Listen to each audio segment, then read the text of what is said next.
Dictation start now. It must be over a year since I first expressed my desire to have a frank dialogue with the representatives of the organized labor.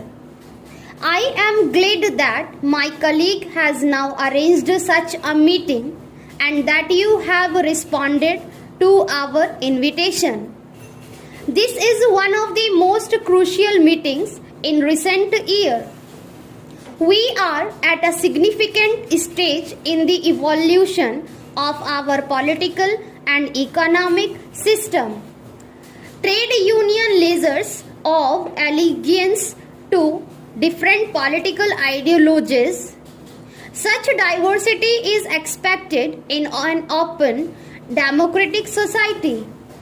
I do, however, hope that within the broad spectrum of organized political opinion ranged around this table, there is a basic unity of purpose and a determination to jointly explore avenues of cooperation in tackling our problems of poverty and social injustice.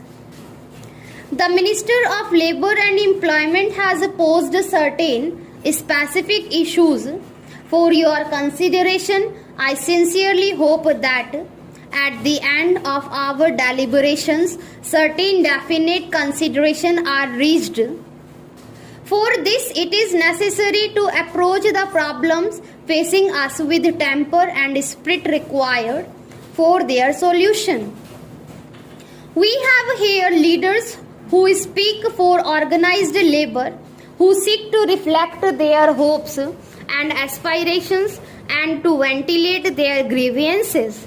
It is perhaps understandable that segment of society should equate its own sectional interest with those of the whole. During the last 2 or 3 years, I have been deeply anxious about the deterioration in industrial relations. Strikes, lockouts, and closures have become more frequent and less peaceful. One wonders whether those who speak for management always keep in view the larger picture of Indian poverty. We have strong trade unions to struggle for the interest of labor. We have equally vocal and close-knit organization of management, keen and able to project their point of view, but who is to look after the interest of the vast numbers of the unorganized and the voiceless. I am not speaking merely of consumers, although their interest must also be reconciled with those of labor and management, but in a country with low standards of consumption, the emphasis even on the interest of consumers become irrelevant beyond a point. When trade union leaders talk of protecting the living standards of the working class, or when managements use sophisticated jargon about incentives, they hardly seem to show any concern about the problems of the really poor people. When we talk of the larger social responsibilities of labor, it is said that labor give of its best only. If economic and social policies are more radical and the fruits of economic growth are not monopolized by the few. I believe in radicalism, but it must be delivered the goods. I am against any kind of privilege if it means reward or recognition unrelated to functional efficiency.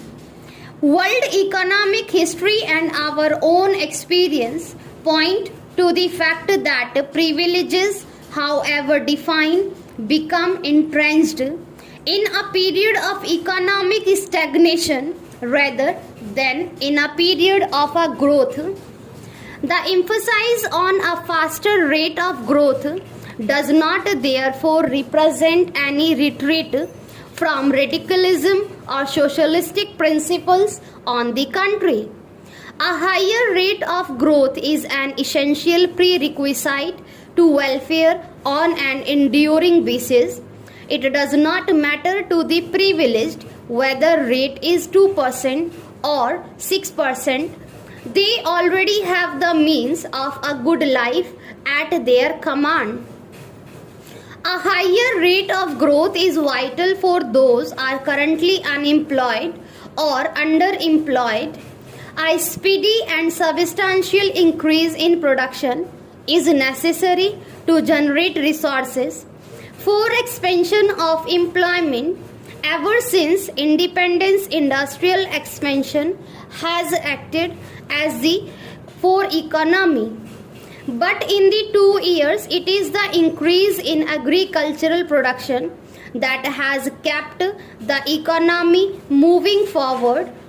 The growth of agricultural production since 2007 to 8 has been satisfactory and has helped to maintain a moderate increase in per capita income, but industrial production has failed to reach its targets in the first 2 years of the fourth plan.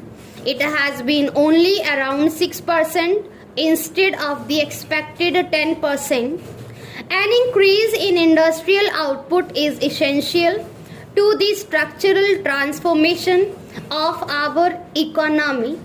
It is so vital for economic and political self-reliance. Not for a moment I am suggesting that the lower industrial production in the last few years is due solely or even substantially to industrial strikes, shortage of raw material, obsolete administrative procedures, mismanagement and misdeployment of resources have also hit production, but no observer of our scene will fail to concede that lack of industrial harmony has surely been an important contributory factor. I understand that the number of man days lost as a result of strikes has nearly 3 times, from 6.5 million or so into about 19 million in 2010. What we have to consider is whether we can reduce this wastage within the framework of our present social and political order of the country.